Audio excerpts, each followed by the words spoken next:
Paris. L'ex-ministre et opposant ivoirien Anaki Kobenan présente son livre Alassane Ouattara contre la nation ivoirienne. L'ex-ministre et opposant ivoirien Anaki Kobenan a présenté son livre Alassane Ouattara contre la nation ivoirienne le vendredi 20 octobre 2023 à la salle de conférence des éditions L'Harmattan à Paris. Un moment d'échange sur des contradictions et faits de l'actualité ivoirienne, en présence des journalistes et des personnes ressources de la politique ivoirienne. Je suis heureux de me retrouver ici aujourd'hui avec vous. Et je dois dire que, quelque part, dès le départ, j'ai une petite frustration. Mon travail en tant que porteur d'une parole ou d'un message, il est aujourd'hui d'autant plus facilité que par rapport à vous tous qui êtes là, et je crois savoir que je connais presque déjà les trois quarts, ce n'est pas avec vous qu'on doit reprendre par le B à bas jusqu'à le Z une analyse de la manière dont le président Alassane Ouattara a gouverné et dirigé la Côte d'Ivoire depuis 2010, depuis 2011, depuis cette période où vous vous rappelez, il y a eu la crise post-électorale au terme de laquelle il s'est retrouvé au palais présidentiel. Donc, les choses sont relativement aisées et simples pour moi. Je vais me concentrer sur ce qui, pour moi, est l'essentiel du message et qui a valu que je brusque un peu pour faire sortir ce livre, à savoir que pour moi, quelque part, même si pour la majorité d'entre nous, nous ne le réalisons pas bien, ce qu'on appelle ou ce qu'on peut appeler la nation ivoirienne est en danger. Elle est en danger. Bon, pour revenir vite à ce qui aurait dû être le registre normal quand on se retrouve pour faire l'analyse des bons points ou des mauvais points d'une gouvernance d'État, on prend le social, les écoles, la santé, l'emploi, les infrastructures, ainsi de suite. Bon, c'est ça que ça s'est fait régulièrement. Il y a des journalistes au pays comme ici qui s'y attellent régulièrement. Et le résultat aujourd'hui, il n'y a pas à prouver. Il y a un résultat officiel qui est mis en avant et qui est développé dans tous les médias, surtout occidentaux, à savoir que le bilan, il est bon. Le bilan, il dépasse 100%. Mais il y a un résultat réel. Et ce que j'appelle le résultat réel, c'est celui de ceux qui vivent en Côte d'Ivoire, qui se réveillent le matin en terre de Côte d'Ivoire et qui regardent le ciel de la terre de Côte d'Ivoire jusqu'à aller se coucher le soir. Et ceux-là, vous allez leur poser la question, c'est totalement différent. Dans le livre, vous verrez que je n'ai pas pris la peine de faire un détail ou bien un remake, revenir sur la totalité des points. J'ai pris quelques rares petits points qui sont frappants, mais qui, à mon avis, sont parlants, sinon même révélateurs. De quoi il s'agit? Aujourd'hui, en Côte d'Ivoire, on nous dit que nous avons la chance d'avoir un chef d'État qui, en matière de développement économique, est une lumière, est une espèce de sphinx et de phare qu'on a vu nulle part ailleurs et qui, avant de se retrouver à la tête de la Côte d'Ivoire, a eu à aller donner des conseils et diriger ou régler les économies de plusieurs pays, pas seulement en Afrique, mais même en Europe, en Asie, ainsi de suite. Bon, si c'est dit ou si c'est pris comme ça, ok, on y va bien. Moi, je prends un exemple simple. Vous prenez, je pense que tous vous le faites, vous regardez régulièrement votre titrologie, c'est-à-dire ce qui est les titres des journaux d'Abidjan, et quand vous regardez les 12 ou 13 à 15 titres, vous voyez un peu qu'est-ce qui est l'essentiel de l'actualité en Côte d'Ivoire.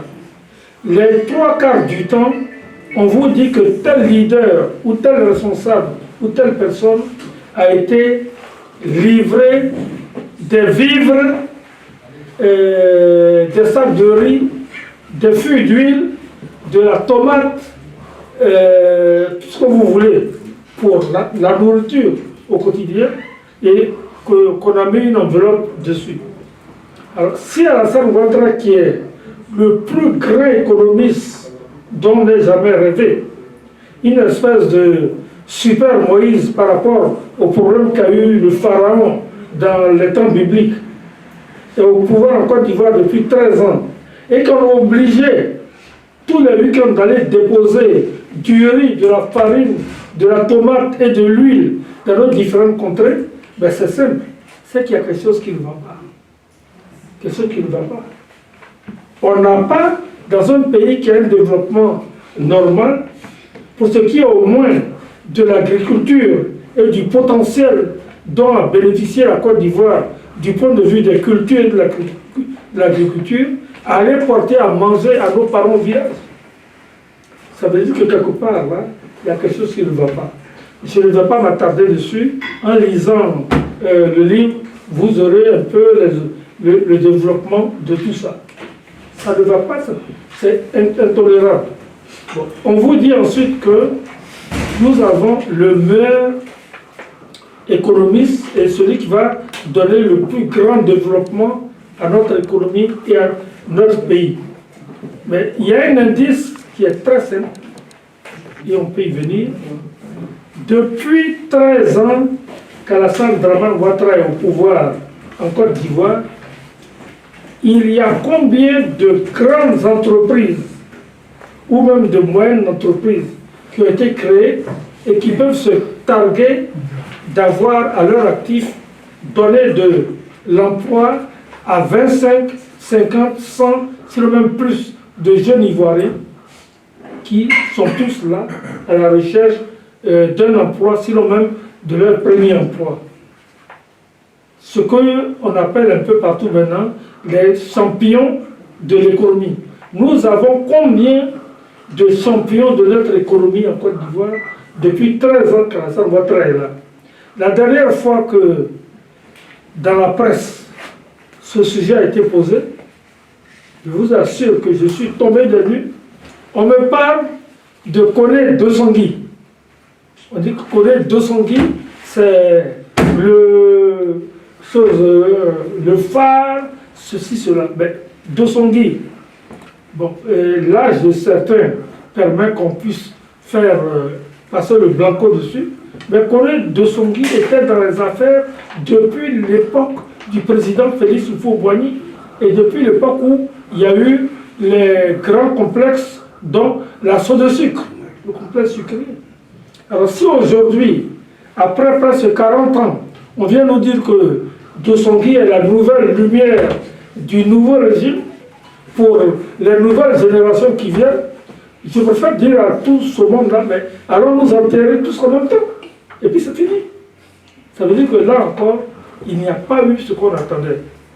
Et j'ai eu cette confirmation d'ailleurs, lorsqu'un jour, je me suis trouvé à une rencontre au palais présidentiel avec, à l'époque, quelqu'un qui était le président du patronat ivoirien. Je lui ai dit comme ça que bon, mais avec le nouveau président que nous avons, c'est sûr que vous, les entrepreneurs, les patrons ivoiriens, vous êtes les chouchous, c'est vous qui le voyez, c'est vous qui avez droit à ouvrir sa porte et qui allez avoir tous les concours dont vous avez besoin pour monter et vous mettre au niveau même pas mondial, mais au niveau même ouest africain. Parce qu'en Afrique aujourd'hui, vous avez le Sénégal qui est un patronat qui est là, le Ghana est un patronat, mais le Nigeria, alors n'en parlons pas. Mais de ce point de vue-là, la Côte d'Ivoire, on ne voit rien. Et mes chers amis, mes pauvres amis, mes pauvres frères et sœurs, ce patron m'a dit, mais le président, nous avons tous, au début, cru et pensé comme toi. Mais il est là, ça fait maintenant peut-être 2-3 ans. on a épuisé, lancé les demandes d'audience, on n'a pas encore eu une audience. Par contre, nous savons que les patrons des grosses sociétés multinationales étrangères, dès qu'ils arrivent, 48 heures après, ils sont reçus. Voici encore une manière de vous dire comment est-ce qu'au niveau de la Côte d'Ivoire, les choses sont en train de se faire. Mais je ne m'attarderai pas dessus, il y a beaucoup de choses que vous lirez dans le détail. Aujourd'hui, ce que je veux partager fondamentalement avec vous, c'est la chose suivante. La Côte d'Ivoire, dans l'esprit, ou pour le sens d'Alassane Dramane Ouattara, ce n'est pas une nation. C'est quelque chose, ou bien c'est un espace qu'on pourrait appeler libre ou désert qui est là, et où on arrive, on se met là, comme si ceux qui étaient là n'avaient pas une âme chevillée par rapport à cette terre et chevillée par rapport à leurs ancêtres et à l'histoire de ces ancêtres depuis les temps immémoriaux jusqu'à maintenant. Ce concept que chez lui, ça n'existe pas, on peut le comprendre quand on a un détail qui est peut-être mineur, mais qui n'est plus un secret, qui est maintenant livré au grand public, qui est le suivant.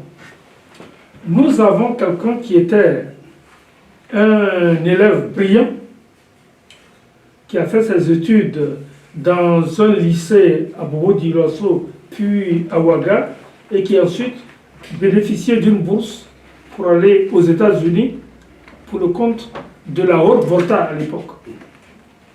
Ses études ont été bonnes, il a eu après de bonnes responsabilités dans le groupe, je crois, de la BCAO, sinon même des grandes banques internationales. Et un jour, à la tête du Burkina, il y a eu quelqu'un qui aujourd'hui est la référence qu'on appelait Thomas Sankara. Thomas Sankara, quand il est arrivé, il s'est dit, bon, quoi que je veuille pour le pays et quoi qu'on fasse, on a beau dire, le nerf de la guerre, c'est quand même l'économie. Il faut que pour mener l'économie, diriger l'économie du pays, nous ayons le maximum de compétences et le maximum d'engagement pour la cause du pays. Et il n'a pas cherché loin, il a cherché à savoir quel était, parmi les cadres du pays, celui qui, au niveau de la performance ou économique, était le mieux noté. Et cette personne était celui-là qu'on appelle Alassane Ouattara. Il s'est empressé de le faire venir et il lui a proposé spontanément d'être le ministre de l'économie et dans la même période, même presque le numéro 2 de l'État.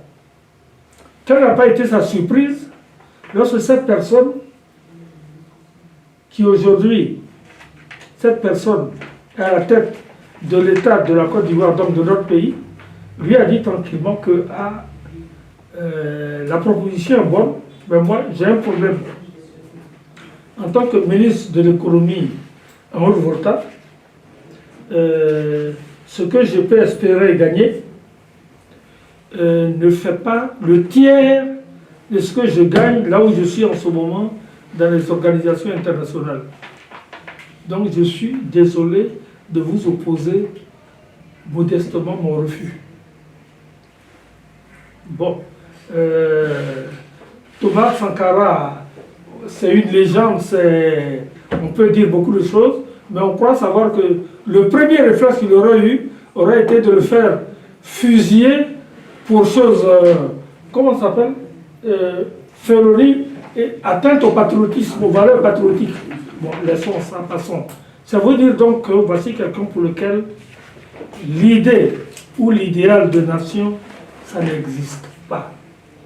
Alors, si l'idée ou l'idéal de nation n'existe pas chez quelqu'un et que cette personne se trouve à la tête de la Côte d'Ivoire depuis 10 ans, bientôt 15 ans, et par rapport à certains critères que nous avons, il y a de quoi se demander s'il ne voudra pas persévérer ou persister au cas où le Tout-Puissant lui donne souffle de vie, il faut se demander s'il n'y a pas quelque part un danger pour la Côte d'Ivoire. Ça veut dire quoi? Ça veut dire que lorsque vous regardez bien ceux avec lesquels il travaille, parce qu'il ne travaille pas avec beaucoup de monde. Vous avez vu que depuis 13 ans qu'il est là, on va vous multiplier les remaniements, ceux qui arrivent, ceux qui sortent, tout, mais on est dans une espèce de cercle fermé, ça ne va pas plus loin. Il n'a pas grandi dans le pays, il ne connaît pas les gens du pays, et les gens du pays ne l'intéressent pas. Ce qui l'intéresse, c'est le petit nombre que lui, il a pu repérer et qui sont au service exclusif de sa seule personne. Mais ce n'est pas ça, un État. Ce n'est pas ça, un État. Et rappelez-vous tous qu'à un moment donné, il y a quelqu'un qu'on a appelé Félix Houphouët-Boigny et qui vous dit quelque chose à vous tous, qui a eu comme souci que, à tout moment, toutes les composantes du pays, nord, sud, est, ouest, centre, soient toujours étroitement associées à la conduite des affaires du pays. Voici vers quoi nous avons glissé petit à petit, et souvent d'une manière telle qu'on n'y a même presque pas fait attention. Voici quelqu'un pour lequel Côte d'Ivoire, ça n'évoque rien. Il est là, à la tête du pays qui est au niveau de l'Afrique occidentale, à part le Nigeria, celui qui a le plus de potentiel humain, économique, environnemental, tout ce que vous voulez. Et il se dit qu'il doit faire prospérer cela, mais par rapport à la manière dont lui, il voit le monde. Donc voici quelqu'un qui ne connaît pas les Ivoiriens. Il aime la Côte d'Ivoire. La Côte d'Ivoire est bonne, elle est forcément très juteuse, elle peut lui permettre de réaliser, d'obtenir ce qu'il veut, mais il ne connaît pas les Ivoiriens et je ne voudrais pas vous vexer, il n'a rien à cirer des Ivoiriens. On ne peut pas concevoir que dans un pays comme la Côte d'Ivoire, le président qui est là, la majorité de ses proches collaborateurs soient des personnes qui ont certes des qualités, mais qui ne sont pas forcément des Ivoiriens du cru. La chose aurait pu se justifier si, au niveau des Ivoiriens du cru, il y avait pénurie. Or, c'est vraiment loin d'être le cas. Au niveau des Ivoiriens du cru, aujourd'hui, nous avons toutes les compétences, toutes les capacités. C'est donc dire que quelque part, pour cette personne-là, la vision par rapport à la Côte d'Ivoire ou au pays est quelque chose d'autre. Anaki Kobina est l'un des pères fondateurs du Front populaire ivoirien, aux côtés de Laurent Gbagbo, au congrès de ce parti en 1988. Il a été condamné pour cela à 3 ans de prison. Il est aussi fondateur du parti politique Mouvement des Forces d'Avenir, MFA, en 1992. Il fut ensuite député et ministre des Transports à l'issue des accords politiques de Linas Parkoussis qui devaient ramener la paix en Côte d'Ivoire après la rébellion armée de 2002 dans ce pays.